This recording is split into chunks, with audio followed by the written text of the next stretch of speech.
Vamos ler a palavra? Convido você a ler comigo. Quero falar sobre a carta de Tiago, capítulo 1, a partir do versículo 19.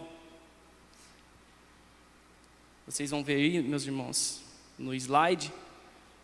Diz assim a palavra do Senhor: Vocês sabem estas coisas, meus amados irmãos. Cada um esteja pronto para ouvir, mas seja tardio para falar e tardio para ficar irado. Porque a ira humana não produz a justiça de Deus. Portanto, deixando toda a impureza e acúmulo de maldade, acolham com mansidão a palavra implantada em vocês, o qual é poderosa para salvá-los. Sejam praticantes da palavra, e não somente ouvintes, enganando a vocês mesmos. Porque se alguém é ouvinte da palavra e não praticante, assemelha-se àquele que contempla o seu rosto natural num espelho, pois contempla a si mesmo, e se retira e logo esquece como era a sua aparência. Mas aquele que atenta bem para a lei perfeita, lei da liberdade, e nela persevera, não sendo ouvinte que logo se esquece, mas operoso praticante, esse será bem-aventurado no que realizar.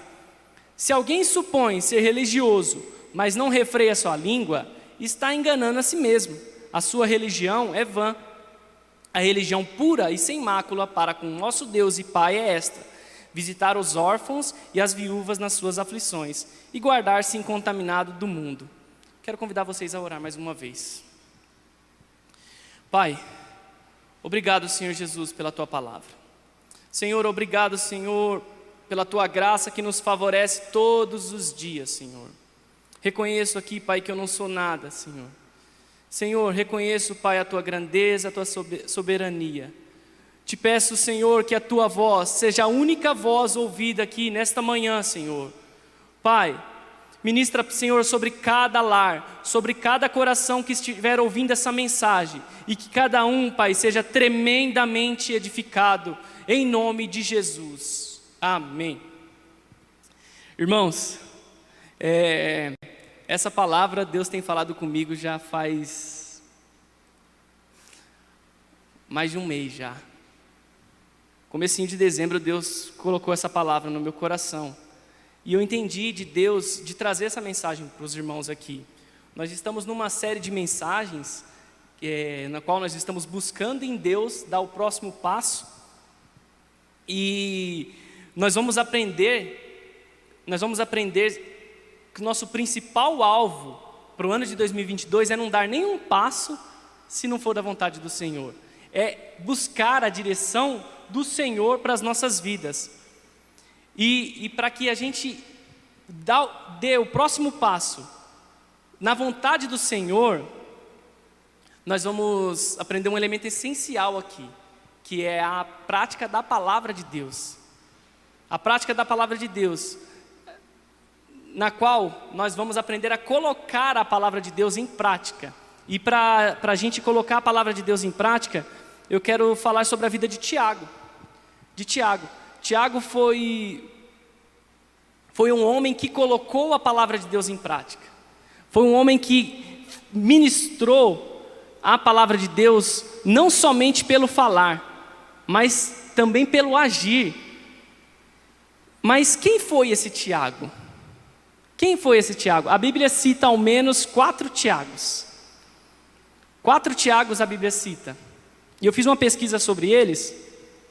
O primeiro deles foi um dos 12 apóstolos de Jesus, Tiago, irmão de João, filho de Zebedeu. Um dos 12 apóstolos, um dos mais achegados de Jesus.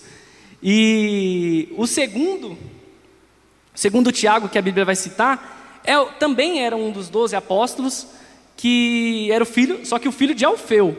Tiago, filho de Alfeu. Ele é considerado como Tiago menor. A gente não sabe se é por causa de estatura ou por causa de proximidade com Jesus, mas Tiago, filho de Alfeu, era considerado menor, e o Tiago, filho de Zebedeu, irmão de João, considerado Tiago maior. O terceiro Tiago que a Bíblia vai citar é Tiago, pai de Judas, só que não o Judas Iscariotes, Judas Tadeu. E por último, que é o Tiago no qual a gente vai falar sobre ele, é Tiago, o irmão de Jesus. Tiago, irmão de Jesus, que posteriormente foi chamado de Tiago Justo. Lucas 6, do verso 33 a 16, vai falar sobre esses 3 Tiagos, os 3 primeiros.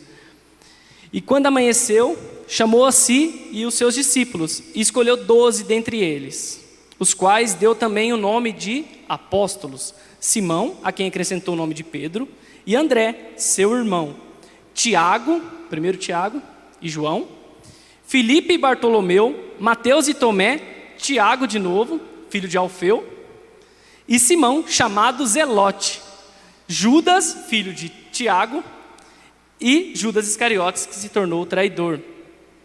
A gente pode parar para pensar, mas Jesus teve irmãos? Sim, Jesus teve irmãos. Maria e José tiveram uma vida normal depois do nascimento de Jesus. Eles se casaram, tiveram filhos, e os irmãos cresceram com Jesus. Cresceram com Jesus. Um dos versículos que fala sobre isso é quando Jesus estava anunciando a palavra com sabedoria e com autoridade, lá em Nazaré, e aí as pessoas lá de Nazaré vão dizer: mas não é este o filho do carpinteiro? A sua mãe não se chama Maria e os seus irmãos não são Tiago, José, Simão e Judas? Todas as suas irmãs não vivem entre nós? Então de onde lhe vem tudo isso? As pessoas olharam para Jesus e falaram assim: nossa, ele não pode anunciar essas coisas que ele está anunciando. Ele não pode falar que ele é o filho de Jesus, porque ele vem de Nazaré. Os irmãos dele estão aqui vivendo entre nós. Como é que ele pode falar essas coisas? Como é que ele pode anunciar com sabedoria, com autoridade? Como é que ele pode operar sinais e maravilhas aqui em nosso meio? De onde vem tudo isso, se não vem da sua família? A Bíblia fala que a Bíblia cita Tiago aqui, nesse versículo primeiro. A Bíblia tem muito disso, né?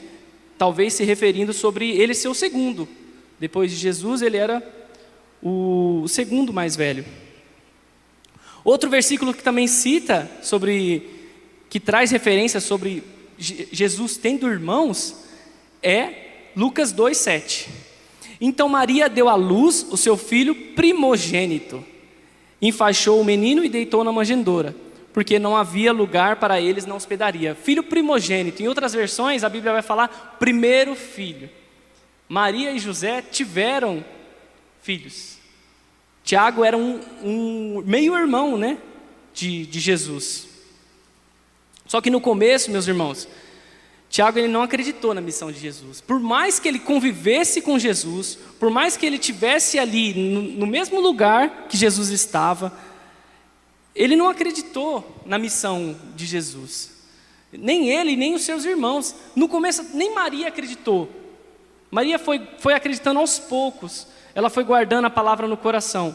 Mas Tiago e os irmãos dele não acreditaram na missão de Jesus. Tanto que, quando Jesus estava lá na Galileia, anunciando, Jesus planejava não ir para a Judéia. Por quê? Porque lá estavam tentando matá-lo. Só que aí, o que acontece? Tiago e os irmãos dele falam para Jesus, lá em João 7, 2-5. Mas, ao se aproximar a festa judaica dos tabernáculos, os irmãos de Jesus lhe disseram: você deve sair daqui e ir para a Judéia, para que os seus discípulos possam ver as obras que você faz.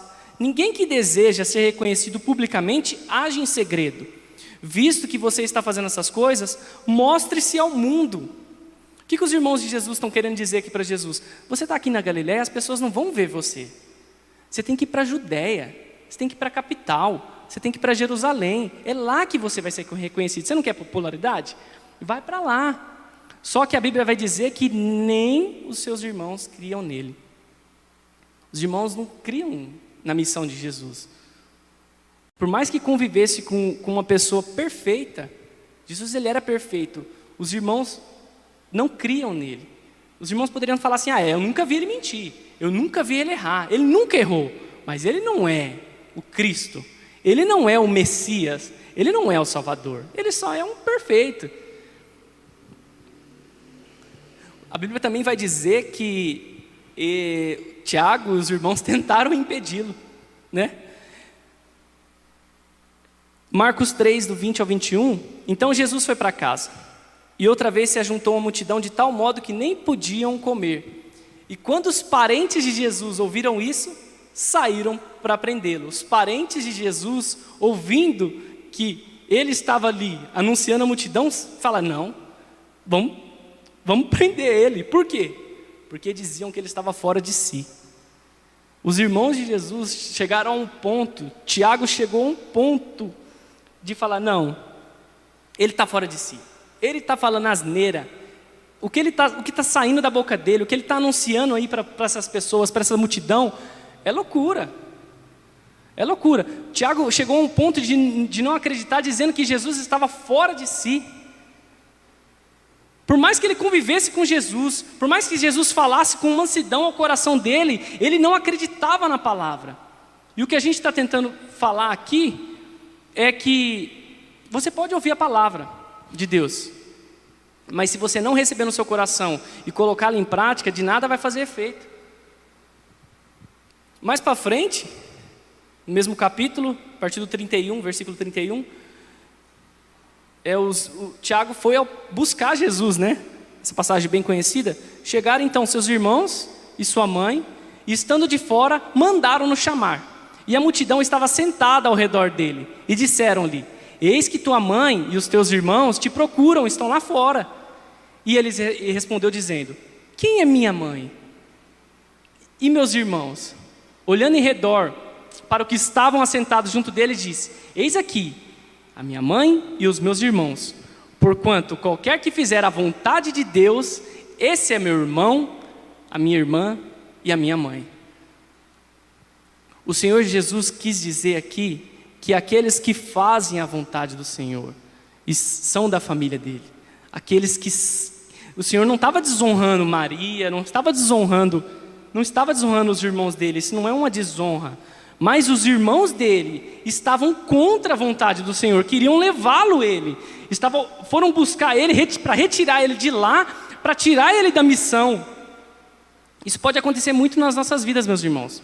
Pode aparecer pessoas de qualquer tipo de ambiente, no nosso trabalho, na nossa família, pessoas que querem tirar a gente do centro da vontade de Deus.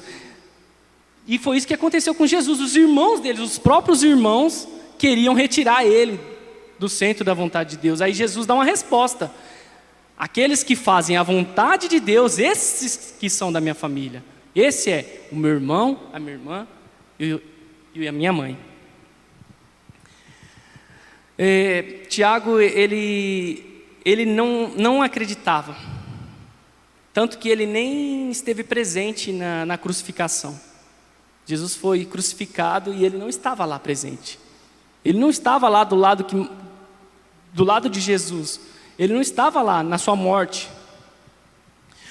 A Bíblia também fala que Tiago só vai se converter após a ressurreição de Jesus.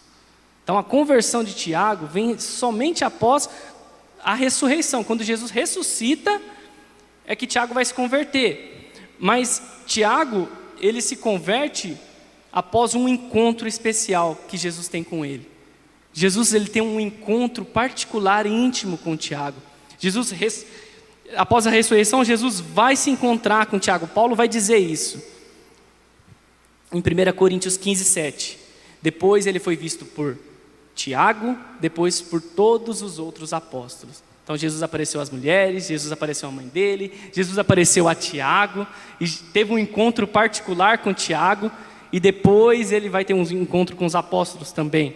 E esse encontro particular que Jesus teve com Tiago mudou a vida dele, transformou a vida dele.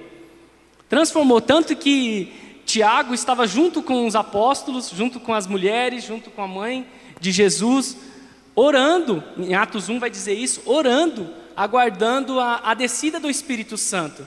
Depois de Jesus ter sido ascendido aos céus, Tiago está ali, orando, esperando, aguardando ansiosamente a descida do Espírito Santo.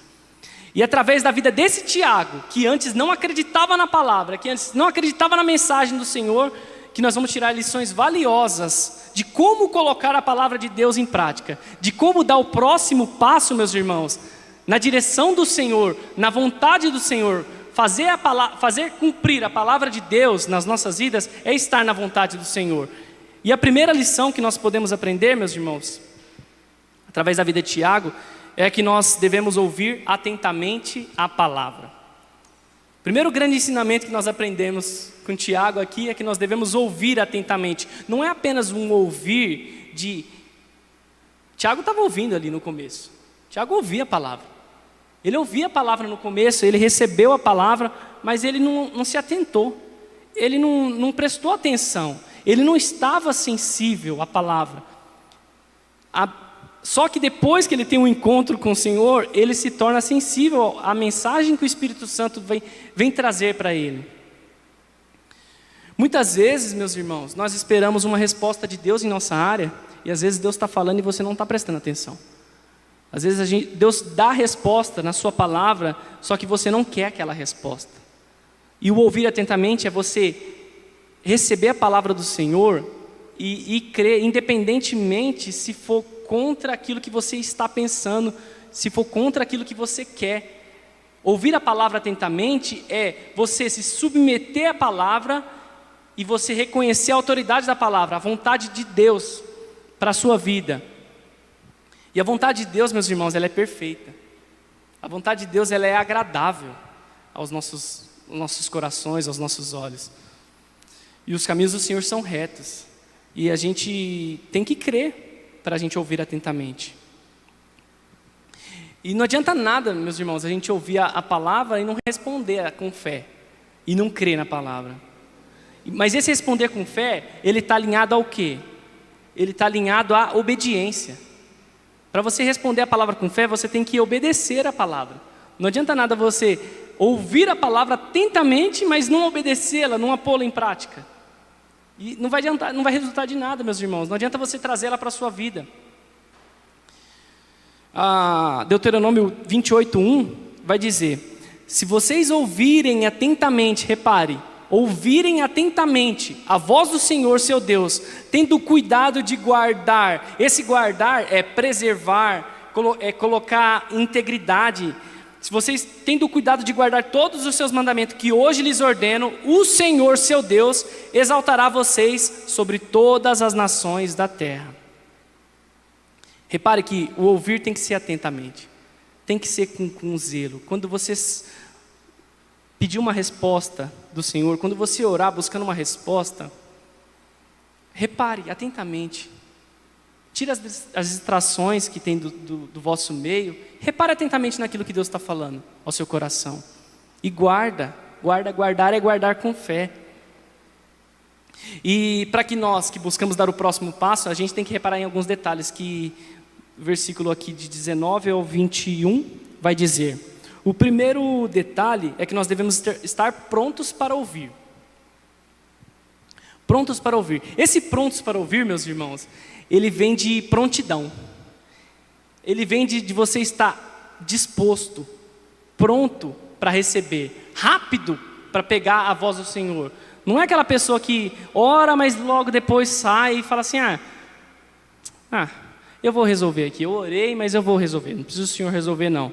Não. Esse prontos para ouvir significa que você deve estar preparado para aquilo que Deus vai falar. Eu quero ler um comentário com vocês de Joseph Benson, que foi um ministro do Evangelho, contemporâneo de John Wesley, que ele fala sobre essa prontidão, sobre estar pronto para ouvir. Ele diz que ele esteja disposto e desejoso de receber instruções dele e, portanto, diligente em abraçar todas as oportunidades de ouvi-lo. Estar prontos para ouvir o Senhor é você estar disposto, desejoso por falar de Deus. Desejoso por falar de Deus, disposto a ouvir o Senhor em todas as oportunidades. Quando o Senhor falar, você prepara-se para ouvir. Você ouve ao Senhor de prontidão. Quem tem ouvidos para ouvir, ouça, meus irmãos. A Bíblia também fala que nós devemos ser tardios para falar. Tardios para falar. O que é tardios para falar? O que isso quer dizer? Tardios para falar é que nós devemos demorar para falar. Não devemos receber uma palavra e já falar aquilo que a gente acha, aquilo que a gente pensa. Quando a gente fala muito rápido, o Senhor ele espera, o Senhor é educado, o Senhor ele espera você falar. E quando você fala muito, não tem como o Senhor falar. Então como é que você vai ouvir o Senhor falar na sua vida? Se você é quem está falando, se você é quem está fazendo. João Calvino, ele vai dizer que, mas ele só queria que corrigíssemos e restringíssemos nossa propensão. Tiago está falando nesse tardio para falar, né? Para que não, como costuma acontecer, interrompa Deus fora de época, e que enquanto Ele abrir a sua boca sagrada, possamos abrir para Ele os nossos corações e os nossos ouvidos, e não impedi-lo de falar. Quando a gente está falando, a gente interrompe ao Senhor. O Senhor tem uma resposta ao seu coração, mas quando a gente fala, a gente interrompe o Senhor no falar dEle. E a gente muitas vezes quer que o Senhor fale, mas a gente não para de falar. Então, o que a Bíblia nos ensina? Nós devemos ser tardios para falar. A gente tem que pensar o seguinte: será que é a hora da gente falar agora? Será que é a hora da gente ir lá e dizer alguma coisa? Será que não é a hora de eu ouvir o Senhor? É isso que Tiago quer nos mostrar. A Bíblia fala uma coisa até engraçada, né? A Bíblia fala que há mais esperança para um tolo do que para um precipitado em falar, diz Provérbios 29:20. Então, meu irmão, não seja um precipitado para falar, seja um desejoso para ouvir. Outro ponto, outro detalhe que a gente aprende, também no versículo 19, é que nós devemos ser tardios para se irar, ou tardios para ficar irado. Mas qual o problema de se irar? Em primeiro lugar, que a nossa ira, no versículo 20, vai dizer que a ira humana não produz a justiça de Deus. A ira humana não vai produzir a justiça de Deus, ou seja, quando a gente age por nossa emoção, quando a gente age respondendo a algo na nossa emoção, a gente não vai estar operando a justiça de Deus, vai ser uma justiça humana, e a justiça humana ela é falha. Eu acho o outro ponto importante é que a Bíblia ensina, quando a gente vai corrigir os nossos filhos, ela ensina a gente ir lá pegar a vara para corrigir o filho com a vara. Por que a gente tem que ir lá buscar a vara para corrigir o nosso filho, os nossos filhos? Por quê? Porque dá tempo da gente pensar. A gente não age ali na emoção de dar uma palmada na hora. A gente vai pegar a vara e a gente vai pensando naquilo que a gente vai fazer, a gente vai refletindo, para a gente não agir com a ira humana, mas para que a gente corrija o nosso filho sem ficar irado, sem agir por emoção. E também, por que a gente deve ser tardio para irar? Porque aí, quando nós estamos irados, a gente pode flertar com o pecado, né? A Bíblia fala assim: irai-vos, mas não pequeis. Vai acontecer momentos que nós vamos ficar irados, mas a gente tem que controlar a nossa ira. Controlar, por isso que o Senhor nos dá o fruto do Espírito, o domínio próprio, para que a gente controle as nossas emoções e não se ire facilmente, e não responde com emoção.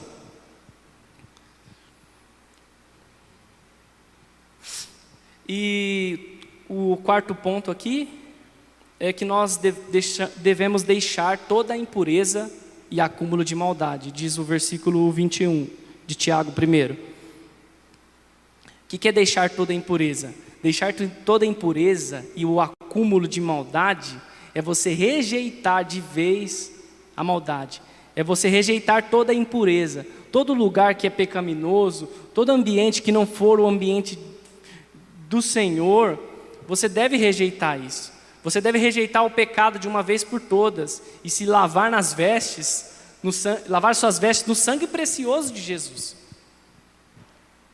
Outro ponto que nós devemos atentar é que nós devemos receber a palavra implantada, que está alinhado com o ouvir atentamente. Receber a palavra implantada e enxertada em vocês, versículo 21 também. Ou acolham com mansidão a palavra implantada. Acolher com mansidão é quando você recebe a palavra, você abraça a palavra, você abre o seu coração para receber a palavra que foi implantada em você. Você crê nessa palavra. Quem acolhe com mansidão a palavra não é rejeitado por Deus. Isaías 66:2 vai dizer: porque a minha mão fez todas essas coisas, e todas vieram a existir, diz o Senhor. Mas eis para quem olharei: para o aflito e abatido de espírito, que treme diante da minha palavra. Uma pessoa que reconhece a autoridade da palavra, recebe a palavra. E é isso que Tiago quer nos ensinar, para que a gente acolha com mansidão, receba a palavra que o Senhor Jesus está dizendo ao seu coração, meus irmãos. Receba a palavra que o Senhor está mandando no seu coração agora. O Senhor tem resposta para um coração aflito, para um coração abatido. O segundo ponto que nós aprendemos com Tiago aqui é que nós não devemos negligenciar a prática da palavra. Primeiro, nós ouvimos atentamente a palavra. Segundo, nós não negligenciamos a prática da palavra. Tiago, ele foi conhecido como um homem que praticava a palavra. Tiago foi conhecido entre ali os judeus de Jerusalém como Tiago Justo. Tiago Justo. Por que Tiago o Justo? Porque Tiago, ele pegava a palavra, ele colocava em prática. Ele não era simplesmente um líder da igreja, no qual ele se preocupava somente com as coisas dele, com as coisas ali da igreja de Jerusalém. Mas Tiago não, ele ia para a ação. Ele ia visitar os órfãos, ele ia visitar as viúvas, ele ia ajudar os pobres, ele colocava a palavra de Deus em prática. E por quê? Porque ele tinha um comportamento íntegro. Ele vivia aquilo na prática, aquilo que Jesus mostrava para ele, ele vivia na prática a palavra de Deus. Ele era zeloso com a prática da palavra. Mas para que a gente possa não negligenciar a prática da palavra, e para que a gente venha colocar ela em prática, a gente tem que... O Tiago fez muito isso, ele era um homem de oração. A gente tem que alinhar a nossa prática da palavra a uma prática de oração. Tiago, ele foi um homem de oração, na qual ele ficou conhecido como joelhos de camelo. Que interessante isso, né? Joelhos de camelo. Por que joelhos de camelo? O camelo, nas regiões lá da Judéia, da Galileia, um clima semiárido, lá ele é um animal doméstico. Não é comum aqui no Brasil, né? Mas lá é comum isso. Então, o camelo é um animal de transporte, ele transporta carga, ele transporta pessoas, então ele faz isso o tempo todo. Só que o camelo é um animal alto, e para o camelo receber essa carga em cima das costas dele, ele tem que se ajoelhar. E ele faz isso o tempo todo, e lá por ser uma região desértica, os joelhos dele ao longo do tempo fica desgastado. E Tiago, ele orava tanto, ele passava horas orando, falando com o Senhor, para entender aquilo que o Senhor queria dizer na vida dele, aonde ele deveria dar o próximo passo, que os joelhos dele tinham aparência de joelhos de camelo. Os joelhos de Tiago eram desgastados. Imagine você ter os joelhos desgastados pela prática da oração. É incrível isso, né, meu irmão? Tiago, ele tinha uma intimidade tanta com o Senhor, tamanha com o Senhor, que ele passava horas em oração, falando com o Senhor. E ele não negligenciava a prática da palavra. Tiago, ele foi conhecido, ele era o líder da igreja de Jerusalém, e ele foi conhecido como coluna. Coluna. Paulo vai dizer isso, Gálatas 2:9. E quando reconheceram a graça que me foi dado, Tiago, Cefas e João, que eram reputados colunas. Tiago foi considerado coluna junto com Cefas e João, junto com Pedro e João. O que é coluna? Coluna é aquilo que sustenta. Coluna é aquela base. Tiago era um homem tão fervoroso em oração, tão íntegro, que ele era que sustentava a igreja ali em oração. Ele foi reputado como coluna. Imagina o privilégio de ser reputado como coluna. E apesar, meus irmãos, de Tiago ser irmão de Jesus, de sangue, porque ele era filho de Maria, ele não reivindicou o privilégio de ter algum privilégio para para falar em primeiro lugar, para anunciar a palavra, para ter algum direito exclusivo por ser irmão de Jesus de sangue. Pelo contrário, ele era humilde nas ações dele. Ele tinha humildade e ele não reivindicou direito nenhum privilégio. Tanto que ele inicia a sua carta, lá em Tiago 1:1, na posição de servo. Se vocês repararem aí, Tiago, servo de Deus e do Senhor Jesus Cristo. Tiago não inicia a carta falando assim, ó, aqui quem está falando a vocês é Tiago, irmão de Jesus. Então vocês aí, ó, presta atenção que eu vou falar, que eu sou irmão de Jesus, hein? Eu vivi com ele a minha vida toda. Então, vamos lá, ouvir que eu vou falar. Pelo contrário, meus irmãos, Tiago ele se coloca na posição de obediência, na posição de servo, posição de humildade. Posição de humildade. Ele fala, Tiago, servo de Deus e de quem? Do Senhor Jesus Cristo. Não é do meu irmão, é do Senhor. Jesus se tornou Senhor da vida dele.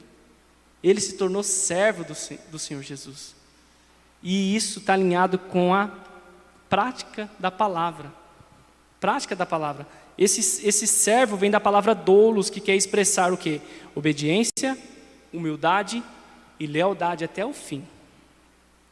Tiago ele não foi independente no agir dele. Ele confiou na palavra. Ele confiou. Eu quero trazer uma ilustração para vocês, meus irmãos. Uma ilustração breve. Imagine-se que você está doente. Que você tem uma doença terminal. Você sabe que você vai morrer. Está ao ponto de morrer. Porque essa doença ela não tem cura. Só que você tem um remédio dentro da sua casa, em cima da mesa, e esse remédio ele pode trazer cura para você. Você convive com aquela doença, essa doença não tem cura, mas tem um remédio em cima da mesa. E você vai lá, em cima da mesa, pega o remédio, você lê o remédio, você observa aquilo que está descrito lá, você lê a bula, né, que fala, mas você coloca a caixa do remédio e você volta para a sua vida. O que isso quer dizer, meus irmãos? Se você não colocar a prática da palavra, se você não observar aquilo que a palavra está falando ao seu coração e não colocar ela na sua vida, ela não vai adiantar de nada. Ela não vai adiantar de nada. Não adianta você conhecer, ser um conhecedor da palavra, mas não viver aquilo que a palavra está falando. Não adianta nada, meus irmãos. Do que adianta a gente ouvir se a gente é independente? Do que adianta a gente orar se a gente não acredita, não coloca em prática aquilo que Deus está falando? A gente até ouve aquilo que Deus fala, mas a gente não coloca em prática, a gente não obedece. Quando a gente faz isso, a gente está enganando a nós mesmos. A Bíblia fala isso. Nós também, meus irmãos, não devemos ser semelhantes àqueles que se contemplam no espelho. 23 e 24 versículos. Porque se alguém é ouvinte da palavra e não praticante, assemelha-se àquele que contempla o seu rosto natural num espelho, pois contempla a si mesmo, se retira e logo esquece como era a sua aparência. Por que Tiago vai trazer esse exemplo aqui de espelho? Porque o espelho, quando a gente olha ao espelho, a gente vê quem a gente é. O espelho ele reflete. E isso é a palavra de Deus. Quando a gente lê a palavra vai nos mostrar quem nós somos. A palavra ela vai iluminar os nossos olhos e nós vamos reconhecer quem nós somos. Só que se a gente não pratica a palavra, a gente vai olhar para o espelho, nós vamos olhar para o espelho, vamos ver que nós estamos com... Quando a gente olha para o espelho, quer se arrumar, né? A gente vai ver que a gente está com o cabelo desarrumado, a gente vai dar uma ajeitada, a gente vai ver que a gente está com a blusa meio torta, a gente dá uma ajeitada aqui, mas quando a gente sai da frente do espelho, a gente já se esqueceu como é que a gente estava. O espelho ele reflete quem nós somos de verdade, e a palavra ela faz isso. Ela reflete quem nós somos. Albert Barnes, um teólogo americano, vai dizer assim: ao olhar no espelho, podemos ver todos os defeitos e manchas de nossa pessoa. Se há uma cicatriz, uma deformidade, uma característica da feiura, está claramente diante da mente. Mas quando nós nos afastamos, isso é, fora da vista e fora da mente, quando o invisível não causa desconforto, e mesmo que seja capaz de correção, não nos esforçamos para removê-lo. Então, quando ouvimos a palavra de Deus, é como um espelho diante de nós. A palavra de Deus, ela vai mostrar quem nós somos. Mas a palavra de Deus, ela vai mostrar aonde que nós devemos nos corrigir. A palavra de Deus, ela vai nos ensinar para onde ir. Nós vamos reconhecer que nós estamos errados, que nós estamos com uma vida torta, mas a palavra de Deus vai nos ensinar a rota. E essa rota, ela é Jesus. Foi isso que Jesus fez com Tiago. Ele corrigiu a vida de Tiago. Tiago não ia acreditar de forma nenhuma. Jesus se apresentou a ele e mostrou o caminho. Jesus falou: eu sou o caminho, a verdade e a vida. Ninguém vem ao Pai a não ser por mim. Meus irmãos, a palavra de Deus, ela não é para ser consumida. Ela é para ser cumprida.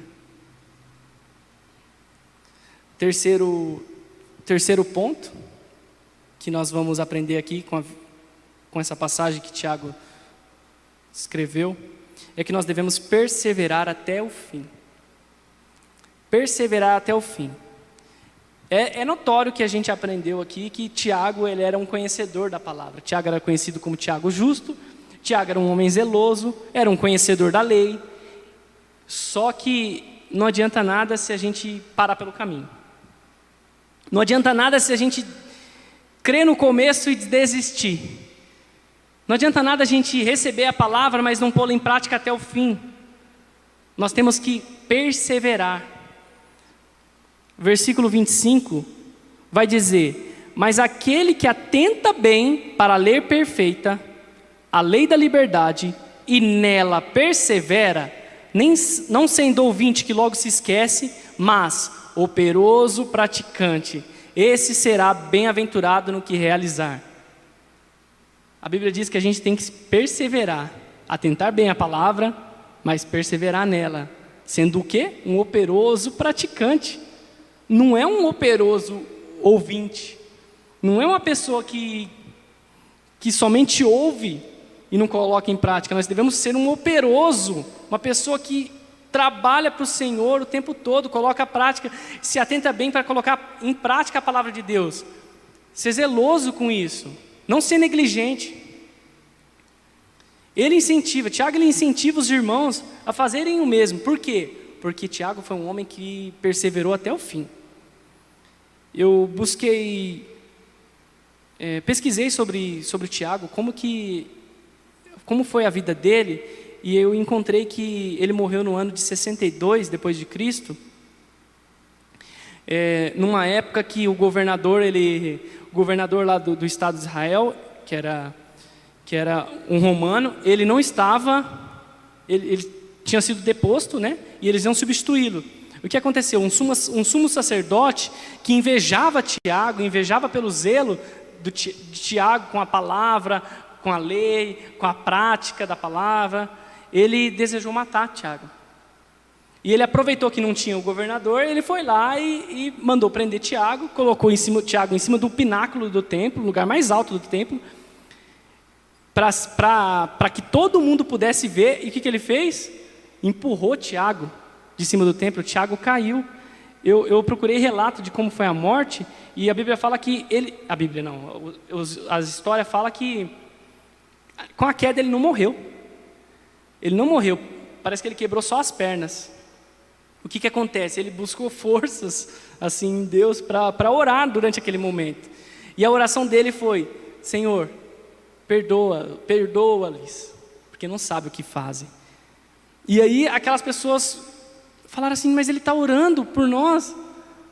Ele está orando. O que ele fez, meus irmãos? Ele perseverou até o fim, ele não negou a Jesus. Ele orou até o fim, colocou a prática da palavra ali na vida dele até o fim, inclusive na sua morte. Só que a história fala que veio uma pessoa e bateu na cabeça dele e aí foi aí que ele morreu. Uns falam que foi apedrejado, depois, não se sabe exatamente, né? Mas o que quer dizer isso? Que inclusive na sua morte, ele não negou Jesus. Ele não negou, ele colocou a prática da palavra até o fim da vida dele. E nós devemos fazer isso, meus irmãos. Colocar a palavra de Deus em prática. Colocar ela em perseverança, não é simplesmente a gente ajudar uma pessoa aqui, falar que fez uma boa obra, e simplesmente viver a vida da nossa própria maneira, do nosso próprio jeito.